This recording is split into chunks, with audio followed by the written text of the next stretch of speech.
Hey, what is up YouTube? It's Malone here, and I am here with another great video for you guys today. So today we're here with another chapter, or another couple chapters of Magnus Chase and the Sword of Summer. We are currently on chapter 30, which is titled, An Apple a Day Will Get You Killed. Ooh. So let's go ahead and begin, and let's have fun with it, shall we? Let's see how the book is, see how we're doing. See how we're doing, yeah! Alright, chapter 30, An Apple a Day Will Get You Killed. Add to my list of least favorite activities, eagle surfing. The stupid bird shouldn't have been able to take off with a more or less full-grown Magnus in tow, yet he did.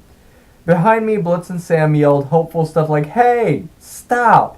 as the eagle dragged me through tables, chairs, and potted plants and blasted through the double glass doors and soared over Charles Street. A guy having lunch in a 10th floor condo across the street spewed Cheetos when I shot past. I left a nice footprint on his window. "Let me go!" I yelled at the eagle. The bird cackled as he pulled me along the rooftop. "You sure about that? Heads up!" I twisted, barely avoiding a face-first encounter with an industrial AC unit. I plowed through a brick chimney using my chest as a battering ram, and then the eagle plummeted down the other side of the building. "So," the eagle said, "you ready to negotiate that favor?" "With a mutant pigeon who steals falafel?" I yelled. "No thanks." "Suit yourself." The eagle veered, slamming me into a fire escape. I felt my ribs crack like vials of acid breaking inside my chest. My empty stomach tried unsuccessfully to hurl. We climbed above one of the churches on Boylston and circled the steeple. I had an addled thought about Paul Revere and the whole "one if by land, two if by sea" thing. And if you see a dude being dragged by a giant eagle, I don't even know how many lights that is. I tried to heal my ribs through willpower, but I couldn't concentrate. The pain was too intense. I kept running into walls and kicking out windows. "All I want," the eagle said, "is a favor for a favor. I'll tell you how to get the sword, but you have to get me something while you're at it. Nothing much, it's just an apple. One apple. What's the catch?" "The catch is that if you don't agree—" "Oh look! Pigeon spikes!" Ahead of us, the edge of a hotel roof bristled with steel like a miniature line of World War I barbed wire. The spikes were there to discourage roosting birds, but they'd also do a great job shredding my soft underbelly. Fear got the best of me. I don't like pointy things. My gut was still sensitive from my recent death by molten asphalt. "Fine!" I yelled. "No spikes. Say, by my troth, I agree to your terms." I don't even know what that means. Say it! "By my troth, I agree to your terms. Yes, apples, no spikes." The eagle climbed, narrowly clearing the roof. The tips of my shoes twanged against the barbs. We circled Copley Square and landed on the roof of the Boston Public Library. The sword came free of the eagle's back. My hands unglued themselves, which was great, except that I now had nothing to hold on to. The red curved clay tiles were almost impossible to stand on, and the roof slanted precariously. 80 feet below me stretched a wide expanse of pavement-flavored death. I crouched to avoid falling. Carefully I sheathed my sword, which melted back into a length of chain. "Ow," I said. My ribs ached, my arms had been pulled half out of their sockets, and my chest felt like it had been permanently tattooed with a brick wall design. To my left, the eagle perched on a lightning rod spire, lording over the decorative bronze griffins around the base. I'd never thought of eagles as having expressions, but this one definitely looked smug. "I'm glad you saw reason," he said, "though honestly I enjoyed our little flight through the city. It's good to speak with you alone." "I'm blushing," I grumbled. "Oh, no, wait, that's the blood all over my face." "Here's the information you need," the eagle continued. "When your sword fell in the river, the current carried it downstream. It was claimed by the goddess Ran. Lots of valuable things end up in her net." "Ran?" The eagle clicked his beak. "Sea goddess. Has a net. Try to keep up." "Where do I find her? And please don't say the sea." "She could be anywhere, so you'll have to get her attention. The way to do that? I know the Sky Herald. He's got a boat at the fish pier, does deep sea excursions. Tell him Big Boy sent you." "Big Boy?" One of my many names. Harold will know what you mean. Convince him to take you fishing in Massachusetts Bay. If you cause enough of a ruckus out there, you will attract Rand's attention. Then you can negotiate. Ask her for the sword and one of Idun's apples. Eden. Are you just gonna repeat every name I give you? It's Idun. She distributes the apples of immortality that keeps the gods young and spry. Rand is sure to have one lying around because, seriously, once you see her, you'll be able to tell she's not good about remembering to eat her apples. When you have the apple, bring it back here, give it to me, and I'll release you from your vow. 2 questions. Are you insane? No. Second question. How is fishing in the bay going to create a ruckus that attracts a sea goddess? That depends on what you fish for. Tell Harold you need the special bait. He'll understand. If he protests, tell him Big Boy insists. I have no idea what that means, I confessed. Assuming I meet Ran, how am I supposed to bargain with her? That's 3 questions. Also, that's your problem. Last question. This is 4 now. What's to keep me from getting the sword and not bringing you an apple? Well, you swore by your troth, said the eagle. Your troth is your word, your faith, your honor, your soul. It's a binding oath, especially for an Einarharji. Unless you want to spontaneously combust and find yourself trapped forever in the icy darkness of Helheim. I chewed my lip. I guess I'll keep my promise. Excellent! The eagle flapped his wings. Here come your friends, which is my cue to leave. I'll see you when you have my fresh produce. The eagle soared away and disappeared behind the glass walls of the Hancock Tower, leaving me to find my own way off the roof. Down in Copley Square, Blitzen, Hearthstone, and Sam were just running onto the frozen lawn. Sam saw me first, and she stopped in her tracks and pointed. I waved. I couldn't see her expression, but she spread her arms like, "What the heck are you doing up there?" With some difficulty, I got to my feet. Thanks to my Valhalla Care health plan, my injuries were already starting to mend, but I still felt sore and stiff. I picked my way to the edge of the roof and peered over. Magnus 1.0 would have never considered it, but now I plotted a series of 10-foot jumps.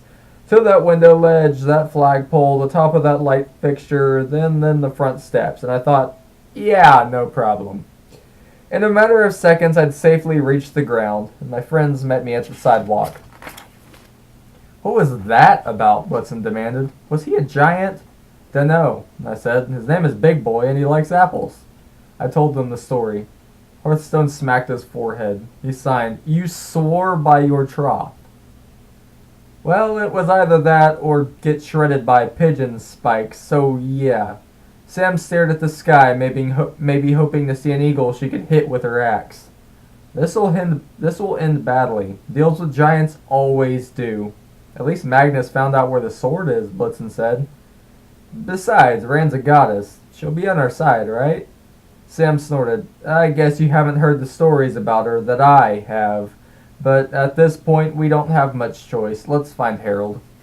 Chapter 31. Go smelly or go home. I'd never been scared of boats until I saw Harold's. Painted on the prow was Harold's deep-sea excursions and death wishes. Seemed like a lot of verbiage for a 20-foot-long dinghy. The deck was a mess of ropes, buckets, and tackle boxes. Nets and buoys festooned. Nice word there. The sides like Christmas decorations. The whole had once been green, but had faded to the color of well-chewed spearmint gum. Nearby on the dock sat Harold himself in splattered yellow coveralls and a t-shirt so grungy my donation box Wiggles shirt would have been an upgrade. He was a sumo-sized guy with arms as thick as the rotating meat spikes back at Fadlan's Falafel. Yes, I was still thinking about food. The weirdest thing about him was his hair. His shaggy locks, his beard, even his fuzzy forearms glistened whitish blue, as if he'd been caught outside overnight and glazed with frost. As we approached, he looked up from the rope he was coiling. Well now, a dwarf, an elf, and 2 humans walk onto my pier. Sounds like the beginning of a joke. I hope not, I said. We want to rent your boat for a fishing expedition, and we'll need the special bait. Harold snorted. You 4 on one of my expeditions. I don't think so. I'm trying to get the word out. Big Boy sent us. Harold furrowed his brow, causing light snow to fall across his cheeks. Big boy, eh? What does he want with the likes of you? Sam stepped forward. None of your concern. From her coat pocket, she pulled a large coin and tossed it to Harold. 1 red gold now. 5 more when we finish. Will you rent us the boat or not? I leaned toward her. What is red gold? The currency of Asgard and Valhalla, she said. Widely accepted in the other realms. Harold sniffed the coin. Its gold surface glowed so warmly it seemed to be on fire. You have giantish blood, girl. I can see it in your eyes. That's also none of your concern. Humph. The payment is sufficient, but my boat is small. 2 passengers maximum. I'll take you and the human boy, but the dwarf and the elf, forget it. Blitzen cracked his knuckles inside his leather gloves. Look here, Frosty. Never call a frost giant Frosty. We hate that. Besides, you look half petrified already, dwarf. I don't need another anchor. As for elves, they are creatures of air and light. They're useless aboard a ship. 2 passengers only. That's the deal. Take it or leave it. I glanced at my friends. Guys, sidebar, please. I led them down the dock, out of earshot from Harold. That dude is a frost giant? Hearthstone sighed. Icy hair, ugly, big, yes. But, I mean, he's large, but he's not giant. Sam's expression made me suspect she was not the most patient geometry tutor. Magnus, giants aren't necessarily enormous. Some are, some can grow to enormous size if they feel like it, but they're more varied than humans. Many look like regular people. Some can change shapes into eagles or pigeons or almost anything. But what's a frost giant doing in the docks in Boston? Can we trust him? First answer, Blitzen said. Frost giants are all over the place, especially in the north of Midgard. As for trusting him, absolutely not. He might take you straight to Jotunheim and throw you in a dungeon, or he might use you for bait. You have to insist that Hearth and I go with you. Hearth tapped Blitz's shoulder. Giant is right, he signed. I told you, too much daylight. You are turning to stone, too stubborn to admit. Nah, I'm fine. Hearth looked around the dock. He spotted a metal pail, picked it up, and slammed it over Blitz's head. Blitz didn't react, but the pail crumpled into the shape of his skull. Okay, Blitz admitted. Maybe I'm petrifying a little, but get out of the light for a while, I told him. We'll be fine. Hearth can find you a nice underground lair or something. Hearth nodded. We'll try to find out more about Fenris and his chains. Meet you tonight. Back at the library? Sounds good, I said. Sam, let's go fishing. We returned to Harold, who was fashioning his rope into a lovely noose. Okay, I told him. 2 passengers. We need to fish as far out in Massachusetts Bay as possible, and we need the special bait. Harold gave me a twisted grin. His teeth might have been cut from the same fuzzy brown cord he was coiling. By all means, little human. He pointed to a sliding door on the side of the warehouse. Pick your own bait, if you can carry it. When Sam and I opened the door, I almost passed out from the stench. Sam gagged. Odin's, I have smelled less fragrant battlefields. Inside the storage room, hanging from meat hooks, was an impressive collection of rotting carcasses. The smallest was a 5-foot-long shrimp, and the largest was a severed bull's head the size of a Fiat. I covered my nose with my jacket sleeve. That didn't help. Felt like somebody had filled a grenade with rotten egg, rusty metal, and raw onion and tossed it into my sinus cavity. Hurts to breathe, I said. Which of these tasty morsels do you think is the special bait? Sam pointed at the bull's head. Go big or go home? She said to the homeless kid. I forced myself to study the bull's head, its curved black horns, its lolling pink tongue like a hairy air mattress, its white steaming fur, and the glistening slime craters of its nostrils. How is it possible that a bull grew that large? It's probably from Jotunheim, Sam said. Their cattle get pretty big. You don't say. Any idea what we're supposed to be fishing for? There are lots of sea monsters in the deep. As long as it's not... A shadow crossed her face. Never mind. Probably just a sea monster. Just a sea monster, I said. That's a relief. I was tempted to take the jumbo shrimp and get out of there, but I had a feeling we'd need bigger bait if we were going to cause a ruckus that would attract a sea goddess. The bull's head it is, I decided. Sam hefted her axe. Not sure it'll even fit in Harold's boat, but she threw her axe at the meat hook chain, which broke with a snap. The bull's head crashed to the floor like a large, disgusting piñata. The axe flew back to Sam's hand. Together we gripped the meat hook and dragged the bull's head out of the storage locker. Even with help, I shouldn't have been able to move it, but my Einarhardy strength was up to the task. Die painfully, go to Valhalla, gain the ability to drag rancid colossal severed heads across the dock. Hooray! When we got to the boat, I yanked the chain with all my strength. The bull's head toppled off the pier and smashed onto the deck. The SS Herald almost capsized, but somehow it stayed afloat. The bull's head took up the back half of the ship. Its tongue hung over the stern, its left eye rolled up, and its head so it looked seasick. Harold rose from his bait bucket. Feels at all surprised or annoyed that I dropped a 500-pound cow head on his boat and didn't show it. An ambitious choice of bait. Harold gazed across the harbor. The sky was darkening. Light sleet needled the surface of the water. Let's get going then. Lazy afternoon to fish. Chapter 32. My years of playing Bassmasters 2000 really pay off. It was a terrible afternoon to fish. The sea heaved and so did I, right over the side several times. The cold didn't bother me, but the sleet stung my face. The rocking of the deck made my legs feel like slinkies. Harold the Frost Giant stood at the wheel, singing in a guttural language I assumed was Jodanese. Sam didn't seem to mind the rough seas. She leaned against the bow rail and stared into the gray, her scarf rippling around her neck like gills. What's with the scarf anyway, I asked. Sometimes you cover your head and sometimes you don't. She laid her fingers protectively over the green silk. It's a hijab? Sorry guys, bad with that. Hijab, I think that's how you say it, I'm not sure.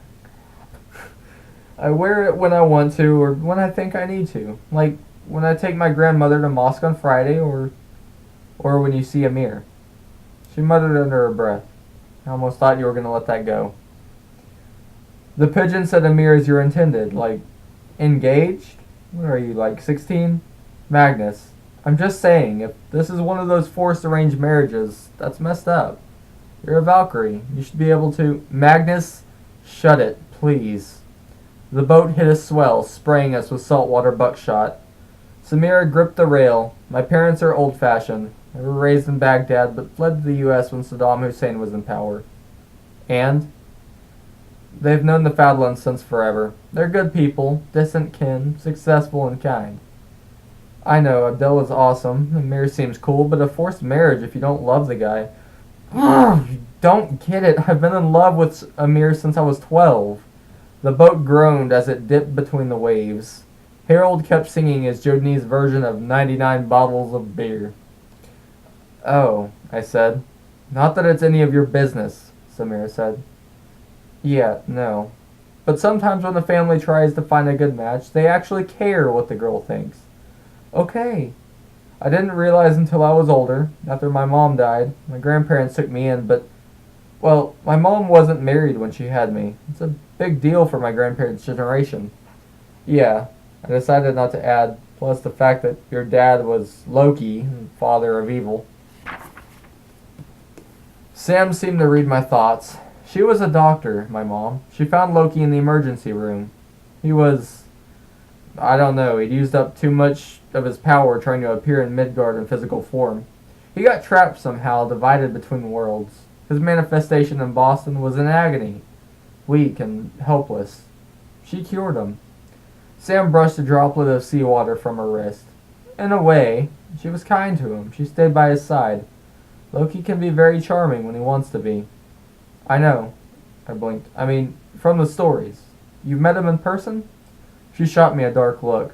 I don't approve of my father. He may be charismatic, but he's also a liar, a thief, and a murderer. He's visited me several times. I refuse to talk to him, which drives him nuts.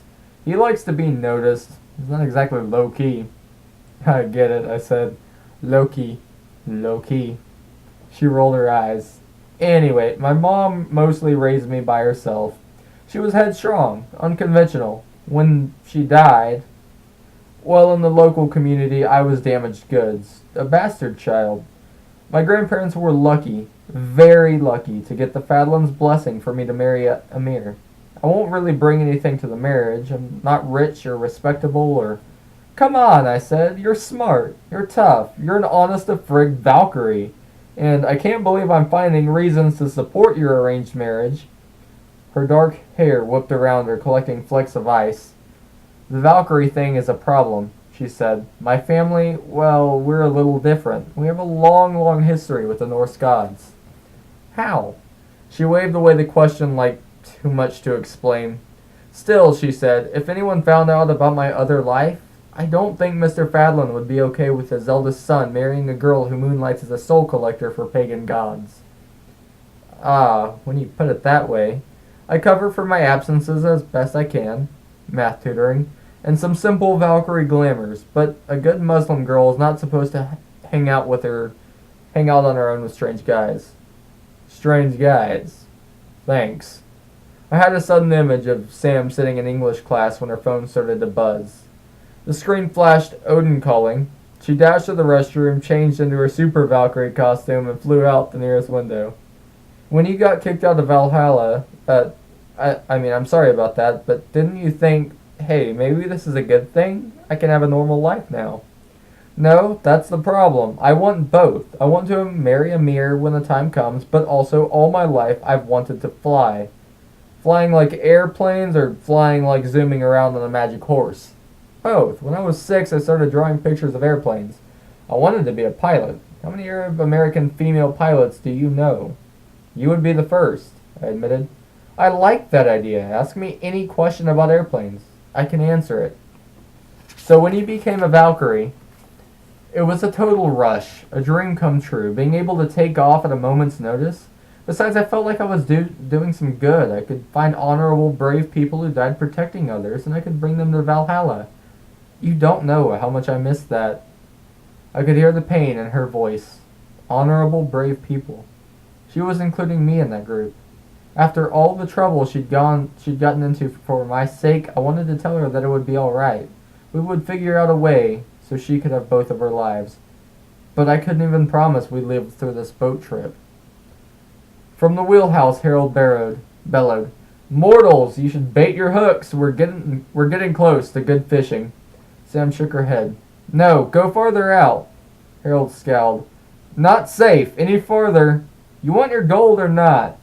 Harold muttered something that was probably inappropriate in Jodanese. He gunned the motor. I looked at Sam. "How do you know we need to go farther?" "I can sense it," she said. "One of the advantages of my father's blood, I guess. I can usually tell where the biggest monsters are lurking." Joy and happiness. I peered into the gloom. I thought about getting to gap the primordial mist between ice and fire. We seemed to be sailing right into it. At any moment, the sea might dissolve and we'd fall into oblivion. I hoped I was wrong. Sam's grandparents would probably be ticked off if she didn't get home in time for dinner. The boat shuddered and the sea darkened. "There," Sam said. "Did you feel it? We've passed from Midgard into Jotunheim waters." I pointed off the port bow. A few hundred yards away, a granite spire jutted out of the fog. "But that's Graves Light. We're not too far from the harbor." Sam grabbed one of the giant's fishing poles, which looked more appropriate for heavyweight pole vaulting. "The worlds overlap, Magnus, especially near Boston. Go get the bait." Harold slowed the engines when he saw me coming aft. "Too dangerous to fish here," he warned. "Besides, I doubt you'll be able to cast that bait." "Shut up, Harold." I grabbed the chain and dragged the bull's head forward, almost knocking the captain overboard with one of its horns. When I got back to Sam, we examined the Sorry about that. Get a drink real quick.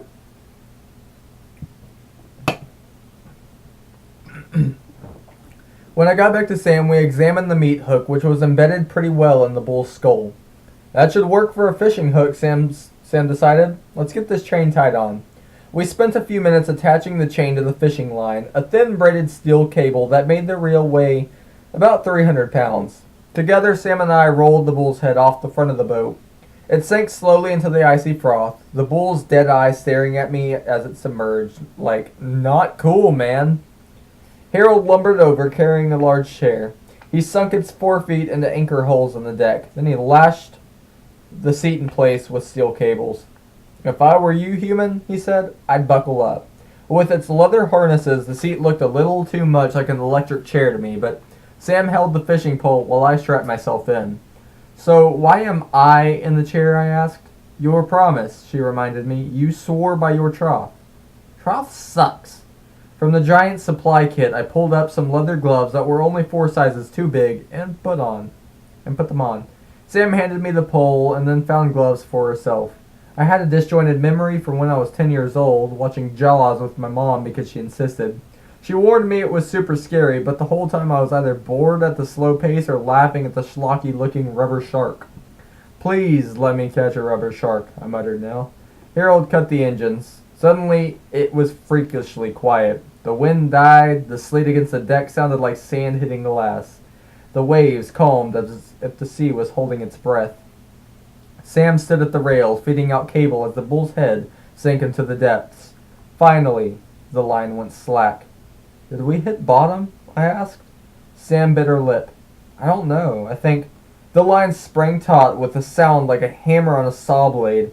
Sam let go to avoid being catapulted into space. The pole was nearly ripped out of my hands, taking my fingers with it, but somehow I held on. The chair groaned. The leather straps dug into my collarbones. The entire boat leaned forward into the waves with timbers creaking and rivets popping. "Ymir's blood!" Harold yelled. "We're breaking apart!"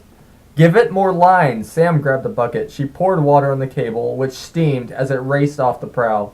I gritted my teeth. My arm muscles felt like warm bread dough. Just when I was sure I couldn't hold on any longer, the pulling stopped. The line hummed with tension, laser dotting on the gray water about 100 yards starboard. "What's going on?" I asked. "Is it resting?" Harold cursed. "I don't like this. Sea monsters don't act this way. Even the biggest catches..." "Reel it in," Sam said. "Now!" I turned the handle. It was like arm wrestling the Terminator. The rod bent, the cable creaked. Sam pulled the line, keeping it clear of the rail, but even with her help, I could barely make any progress. My shoulders went numb. My lower back spasmed. Despite the cold, I was soaked with sweat and shivering with exhaustion. I felt like I was reeling in a sunken battleship. From time to time, Sam yelled encouraging things like, "No, you idiot, pull!" Finally, in front of the boat, the sea darkened in a 50-foot diameter oval. The waves sloshed and boiled. Up in the wheelhouse, Harold must have had a better view of whatever was coming to the surface. He screamed in a very ungiantish voice, "Cut the line!" "No," Sam said. "It's too late for that." Harold snatched up a knife. He threw it at the cable, but Sam deflected the blade with her axe. "Back off, giant," she yelled. "But you can't bring that thing up," Harold wailed. "It's the..." "Yes, I know." The rod began slipping from my hands. "Help!" Sam lunged and grabbed the fishing pole. She wedged herself next to me in the chair to assist, but I was too tired and terrified to feel embarrassed. "We may all die," she muttered, "but this will definitely get Rand's attention." "Why?" I asked. "What is that thing?" Our catch broke the surface and opened its eyes. "Meet my older brother," Sam said. "The world serpent." Guys, that is chapter 30, 31, 32. Chapter 30, 31, and 32. Yes, it is. Alright, guys. Hope you guys enjoyed that video. If you did, be sure to leave a like, be sure to comment, and be sure to subscribe to my amazing channel. Remember, all of my audiobooks will be on a separate channel. So, yeah, I really need to try and find a way to kind of let everyone on my original channel know that. Because, I mean, I made a video about it, but... yeah, I'm trying to do the whole crossover thing. It's not a very easy process. But yeah, if you are watching this video, please keep in mind all of my audiobooks will be on my channel. I believe it's called Maloran's Audiobooks. I know, super original, but hey, what can I say? You know. Anyways, yeah, have a nice day, have a nice morning, have a nice evening, whatever it is. I hope you guys enjoy it, and peace out.